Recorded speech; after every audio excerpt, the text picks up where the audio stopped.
A. Vi. Ta. Vi. Li. Tats. Clar que sí, xica. El 20% dels habitatges dels nostres pobles es troben deshabitats. Qui els habitarà? Les habitadores que els habiten, bones habitadores seran. Noves habitabilitats. Jornades per a un millor accés a l'habitatge. Més informació al telèfon 722 538 532 o habitatge@cdrlasafort.org.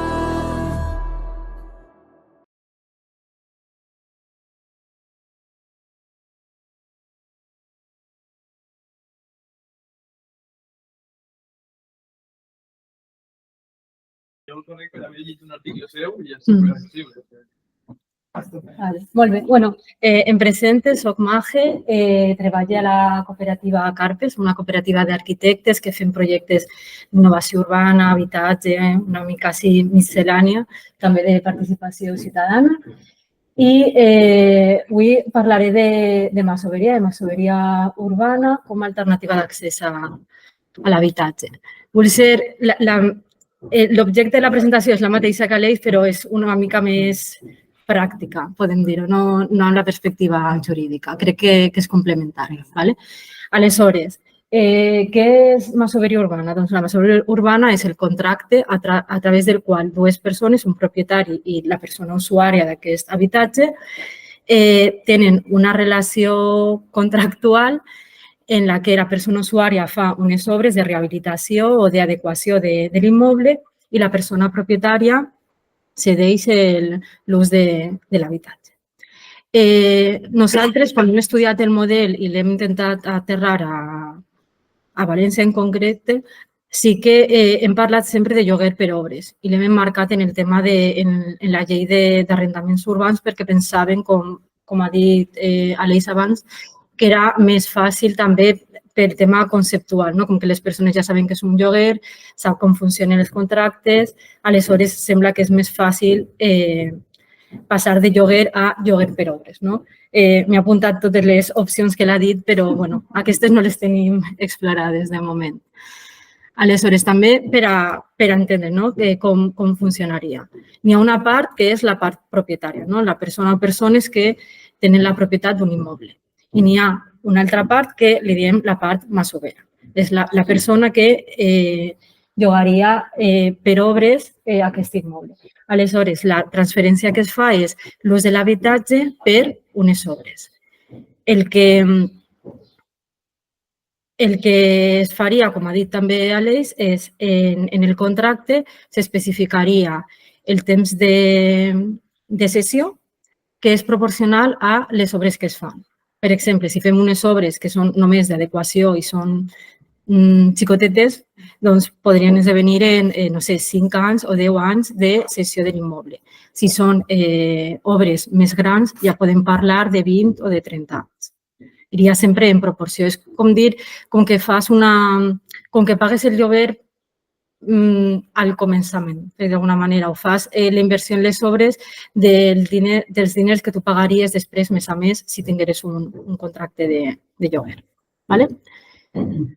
Aleshores, principals avantatges per a la part propietària.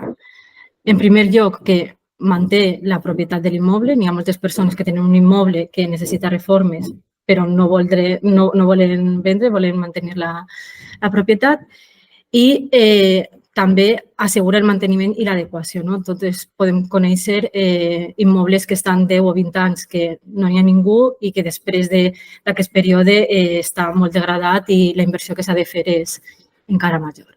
I per a la part masovera, els principals avantatges és obtindre una estabilitat i assequibilitat a mig termini, és a dir, no estem parlant d'una solució a llarg termini, però 10 o 20 anys és més del que estem acostumats en termes de lloguer i també permet adequar l'habitatge a les necessitats personals de cadascun. Al final, la idea és que les obres s'adeqüen a la situació de la unitat de convivència que habita aquest habitatge.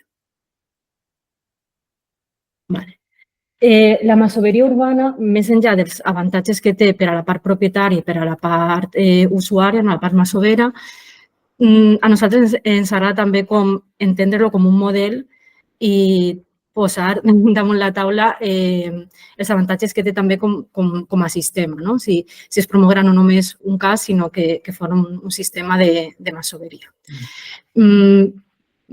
Des de la nostra perspectiva, el model que nosaltres entenem promou un model no especulatiu d'accés a l'habitatge.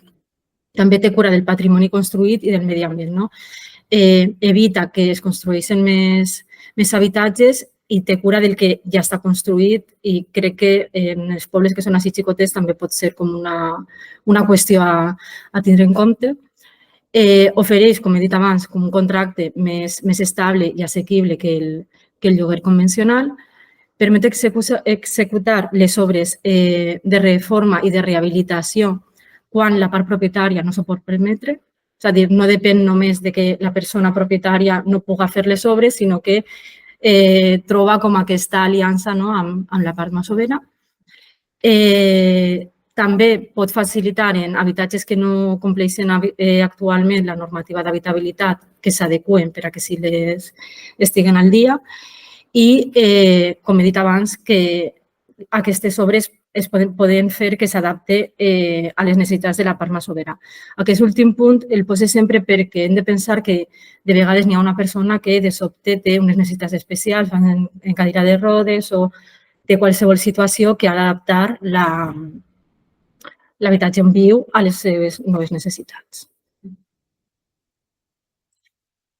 I quins immobles són masoveritzables? Doncs tots els immobles, siguin privats o públics, que precisen un tipus de reforma del que siga una xicoteta adequació, reforma, rehabilitació, sempre mitjançant aquell contracte de lloguer es podria fer. I he pensat en alguns exemples que potser és més senzill per a aterrar una mica de anem a pensar en quins habitatges estan aquí al poble o als pobles i la situació en què es troben. Per exemple, podem pensar en una persona que té un immoble que vol llogar-lo o vendre-lo, però actualment aquest immoble no està en una situació bona, necessita unes obres d'adequació. Doncs el que es pot fer és un contracte de masoveria per a que, per exemple, en els pròxims 10 anys aquesta persona els posi a punt i estiga bé i després de 10 anys el propietari pot o llogar-lo o vendre-lo. La següent situació seria, per exemple, diverses propietàries que tenen un immoble familiar que té un alt valor sentimental però no el fan servir perquè necessita reforma. La típica casa del poble de tota la família, que no saben què fer, però ara no anem perquè no està en condicions, què podrien fer? Pot ser pensar que en els pròxims 10 o 20 anys va una altra família, el reforma, habita ahí i després de 20 anys tenim l'immoble que té un alt valor sentimental i queda en la família. Un altre exemple seria un habitatge que està llogat però les persones inquilines necessiten fer, com he dit abans, una reforma per adaptar a la nova situació personal o també un propietari que té un habitatge que no té previst utilitzar-lo. Tens un habitatge buit, el tens ahí perquè no sé, pot ser en 20 anys el teu fill necessita aquest immoble, però ara està buit. Què fem amb ell? Si necessita reformes també seria una bona oportunitat per a fer un contracte de lloguer per hores, de masoveria urbana. I no sé si hi ha alguna persona de l'administració pública, sí? Tu? Sí. Vale. Aquestes són idees que sempre m'agrada compartir perquè he posat que impuls de la masoveria urbana des de l'administració pública, però realment també pot ser des del CDR, la Safor, des d'altres entitats. Sempre parlo de l'administració pública perquè és qui pot. Alguns més que altres, però bueno. Porto tres idees només per a obrir també una mica el debat i que podem pensar quines coses es poden fer. Una primera via podria ser adquirir immobles de propietaris que no volen mantenir la propietat i l'administració pública podria tindre contractes de masoveria amb particulars o entitats socials o gestores d'habitatge. Una altra possibilitat seria per a propietaris que sí que volen mantenir la propietat l'administració pública rehabilitaria o reformaria aquest habitatge i després faria com un contracte de sublloguer o no sé com seria, com una cessió a persones usuàries que podrien utilitzar. ¿Vale? I la tercera opció, que és una mica més intangible, però és facilitar els processos entre particulars. És a dir, si l'administració pública diguera, vale, jo no vull ni comprar ni rehabilitar, però tinc recursos, ben siguin tècnics o econòmics, per a posar a disposició de les persones per a que puguen fer contractes de masoveria entre particulars. Doncs, què es podrien fer? Per exemple, accions de dinamització i mediació, realització d'estudis de viabilitat tècnics, no? Siguin econòmics o d'arquitectura, assessorament jurídic. També és prou útil el tema d'assessorament per a facilitar l'accés a ajudes i a subvencions que estiguen en concordància amb aquest model.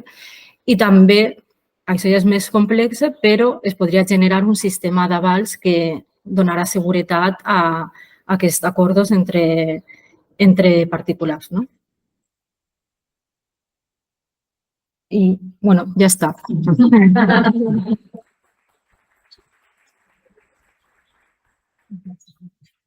Si vols fer alguna pregunteta. Sí. Parlaves d'un lloguer, podria ser més fàcil o més conegut dins de la llei d'arrendament, que és el lloguer per hores. Si està dins de la llei d'arrendament, podria donar dret, entenc jo, dins de la meva ignorància. Sí. Per favor, perquè... No, jo no soc advocada, així que si no està l'eix per ahí, pot ser que jo tampoc sàpiga. S'acaba el contracte. Però el paràmil de la llei d'arrendament no diu això. No sé si és una pregunta, és dir, doncs mira, un lloguer per hores, dins de la llei d'arrendament. Em pareix una mica estrany, perquè la llei d'arrendament assegura la vivenda i que jo puc quedar-me en la vivenda, no sé que el propietari, jo sempre he de complir el dret, no? D'abonar, si el propietari, segons la llei, vol vendre la casa o vol vindre a viure a la casa, jo sí que tinc que anar-me. Però, si no són aquests casos, jo puc quedar-me. Entonces, no sé, em pareix més un lloguer per obres i manteniment, vull dir, jo acabé l'obra i la conserve, que un lloguer per obres, perquè per obres són 10 anys, acabé l'obra i podria dir, vés-te'n. Sí. Si les teues obres es corresponen amb 10 anys, si passen els 10 anys, sí que es podria finalitzar, clar. Però no sé si tenim així a la sala una persona advocat que poguera dir això perquè la llei d'arrendament això s'escapa. O sigui, la llei d'arrendament empara a la gent que està a llogar i empara també el propietari, vull dir, però que n'hi ha unes clàusules. Jo el que entenc, pel que ha comentat abans Aleix, és que no hi havia problema en fer contractes de lloguer que no siguin només de 5 anys, sinó que siguin de més temps.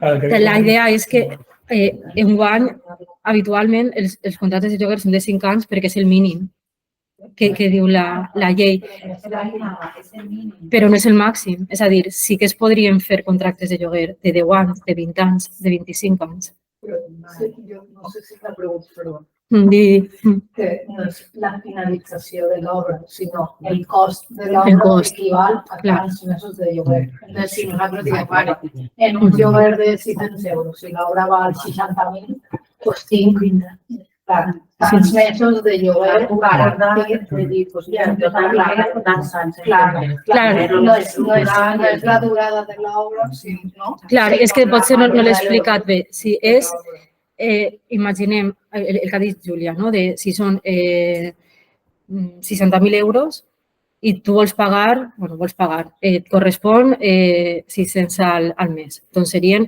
100 mesos. Encara que tu acabes les obres en 2 anys. Clar, tu acabes les obres i tu continues visquent ahí. I un cop un dia l'altre ponent, Sí. que n'hi havia que n'hi ha un pressupost, que n'hi ha una persona que supervisa. Sí, al contracte, bueno, nosaltres el que vam investigar, vam tenir com un projecte d'investigació sobre masoveria urbana, el que sí que vam veure és que al contracte el que seria ideal és que estiguera superespecificat qual va ser el projecte d'arquitectura que es va fer, el més especificat possible, amb materials, costos, tal, el temps també. I, evidentment, si és un tipus d'obra que necessita un arquitecte, doncs ha d'haver un arquitecte que certifiqui que tot el que s'ha fet està ben fet. Sí, crec que Aleix ho ha comentat un poc, que algú que certifique que l'obra s'ha fet en les condicions pactades. Jo pel cas de que has dit de facilitació, o sigui, idees que poden fer l'administració, hi ha un exemple en Catalunya també, que és el municipi d'Olèrdola.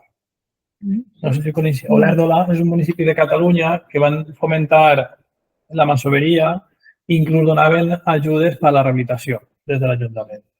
Com es diu el nom de l'Ajuntament? No, quan un Ajuntament fa una norma... Aquesta ordenança la va...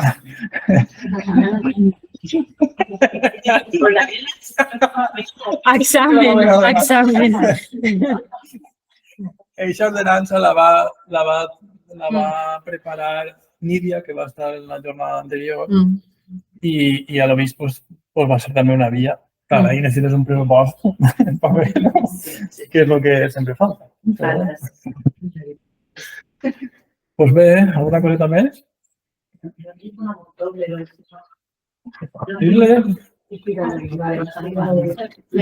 les obres antigues, que són rústiques, que tenen la seva casa. Una casa que, bueno, no té segura habitabilitat. I que se suposa que no es pot viure, vull dir que no es per a viure, sinó que es per a saber-ho. Però que són xalets. Sí. Es podria fer estos contrats? Jo crec que això és... Jo crec que això és una mica el que ha comentat Aleix, que ja no és una qüestió de dret urbanístic. És a dir, jo crec, o jo el que tinc entès és que el contracte de masoveria entès com lloguer per obres es pot fer en tots els casos en què tu pugues fer també el contracte normal de lloguer. Si en una finca rústica tu no pots fer un contracte normal, que no se suposa que no es pot fer, però si tu no pots fer-ho, tampoc pots fer... Perquè és la mateixa llei. És la mateixa llei. Però això ja seria la llei d'arrendaments rústics, que ja és distinta. N'hi ha una. Sí, pero en Valencia se están alquilando pisos que no tienen cédula de habitabilidad. Se supone que te prohíbe el empadronarte, te impide empadronarte y no tienes los derechos que luego se supone que alguien tiene cuando está pidiendo una casa. Si no te puedes empadronar, no puedes ir al centro de salud, tal. Pero se está haciendo, de hecho hay anuncios de pisos en venta sin cédula de habitabilidad. Se están transformando todos los bajos en viviendas sin cédula de habitabilidad, porque lo que hacen es alquilarlos por periodos cortos de tiempo, 5 meses. No te empadronas, vives, pero no tienes los derechos. Es una mala praxis, creo yo. Bueno, yo estoy convencida de que es una mala praxis, pero se está camuflando entre turismo, voy a aprovecharme de la necesidad ajena. Esa es un poco la... Sí. La administració pública hi ha experiències, casos, no ho sé, de pobles que les cases estan buides i que no n'hi ha propietaris. És a dir, Sant Marc, han faltat o Granada, Suïssa. Sí. No es troben els propietaris. I no sabem on estan. Portem 20 o 30 anys en una finca o en una casa buida. Però té un propietari, se suposa que té un propietari, clar. L'administració pública té alguna medida o impulsa de dir aquestes cases no poden estar caient-se, anem a buscar els propietaris. I si els propietaris no apareixen, d'alguna manera, perquè es pot fer una història de demanda, no? De enviar jutge. Vull que aquesta casa, busquem els propietaris, no un particular, sinó si l'administració pública es responsabilitza de les cases buides on no hi ha ninguna persona que se càrrec d'ella allà-les. Això és una pregunta. És una bona pregunta, però jo el tema de legislació com més administrativa i què pot fer i no pot fer l'administració pública no controle.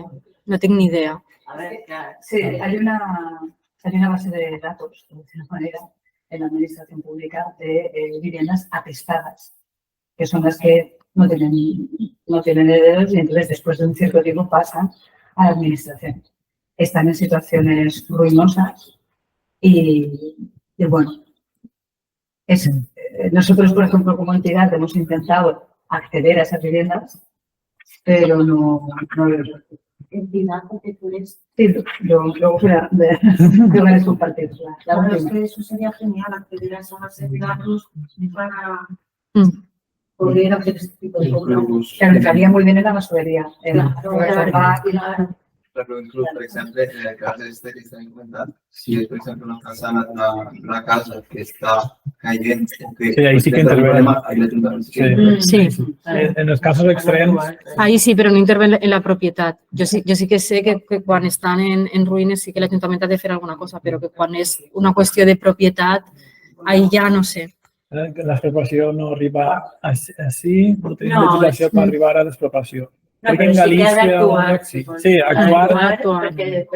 Si hi ha un risc, subsidiàriament pot actuar i després a veure si troba el propietari, que no sempre és fàcil. Sí, normalment no són cobrats, totes les intervencions són molt difícils després de recuperar i de poder continuar fent alguna cosa amb aquesta propietat. És únicament llevar el risc i ja està. Sí. No tindré força per a poder... Si no hi ha suficients instruments com per anar més enllà d'això. En Galícia sí que m'ho van contar la setmana passada que sí que tenien desenvolupada la legislació per, en cas d'actuar de forma extrema davant un risc, si després, així i tot, seguís la cosa, poder inclús expropiar la casa. Però sí, no està aquest cos legislatiu per poder fer. Gràcies. Una per ella. No, és una cosa que he comentat ella. He comentat sobre el contracte per obres que és lloguer per un determinat temps. Però, per exemple, havia comentat ella què passa si el propietari intenta fer ús del seu dret d'utilitzar la propietat que està per necessitat pròpia.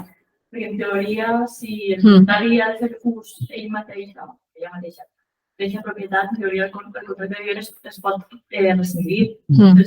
Sabeu què preval sobre el temps que tens tu per utilitzar-lo o el dret del propietari? No. Jo m'imagino que en aquest cas pagaria les obres, no? Sí, jo suposo que en aquest cas nosaltres el que... Clar, el propietari paga... Indemnització per les obres que queden pendents de... Clar, per les... Suposo que hauria de pagar per les obres que ja estan fetes i estan cobrades en temps de lloguer i no està llei, però suposo, no sé, que també es podria pactar algun tipus d'indemnització perquè tu ja has fet la despesa i ja has fet les obres i, no sé, suposo. Es queda la part protegida perquè t'has quissit de la casa i ja potser tens que esperar a que si no tenia diners per fer l'obra, no sé, com va donar-me a mi diners com enganxa, no? Si m'ha gastat 30.000 euros. Clar, però suposo que tot això està com... Vull dir, els contractes de lloguer per obres, nosaltres vam desenvolupar un model i és prou llarg, no són les 3 pàgines que estem habituades a llegir per a un contracte de lloguer habitual. Sí, està superbé. És de la llei d'arrendament. El RIC, que és el propietari, Lo necessita. Ho necessita Mm. per a viure ell. És que no té. I això és la llei de l'arrendament. O la vol vendre o vol vendre. No, si vols vendre, Vol vendre, nada. Si vol vendre, crec que el temps s'ha de respectar, perquè també quan estàs llogada, si el propietari vol vendre el pis, tu sí que tens dret a... Bueno, això és el que jo tinc entès, és que no soc experta, però que sí que pots quedar-te en el temps. Sí, però en aquest cas tu pagues 600 euros o 500 i vas al dia, no? I a l'altre mes el diu, tens que anar, pues ya estás, tens liquidats, ¿no? Anem com al día. Sí, pero, a ver, nosotros cuando lo hemos gestionado así es, a no ser que sea algo que el propietario no necesite para él o para sus descendientes, no puede adquirir, o sea, no puede.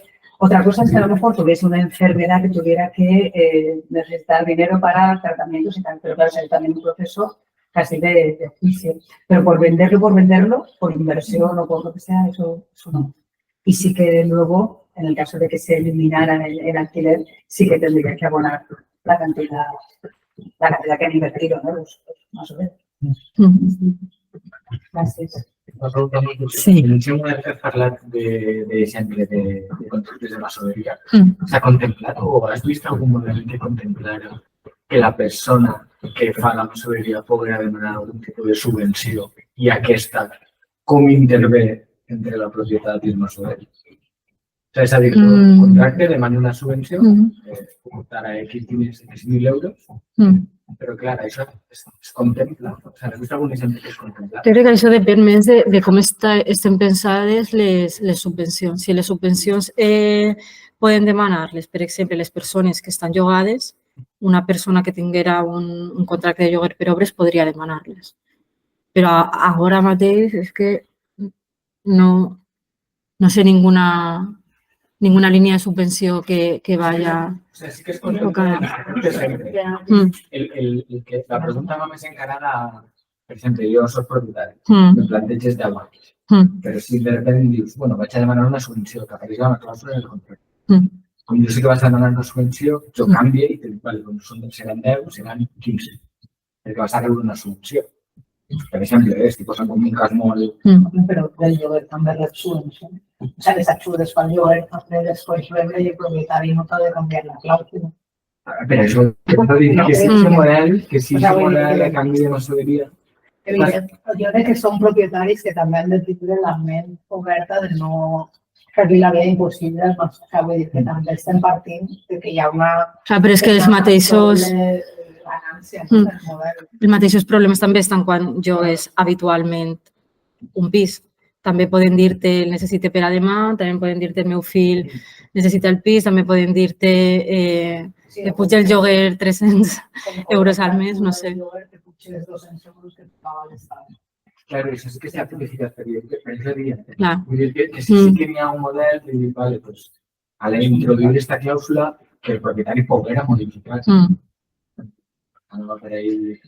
Si poden fer-ho o no. Estem imaginant tots com propietaris que són super... els pobres propietaris. Però bueno, que entenc, sí, jo suposo que a la fi hauria d'estar tot escrit i si no, pues... Hem enviat-li un correu a l'Eixa. Sí, el pobre l'Eixa. Bueno, es va tallar la demanda. Sí. Ha vingut una subvenció, doncs...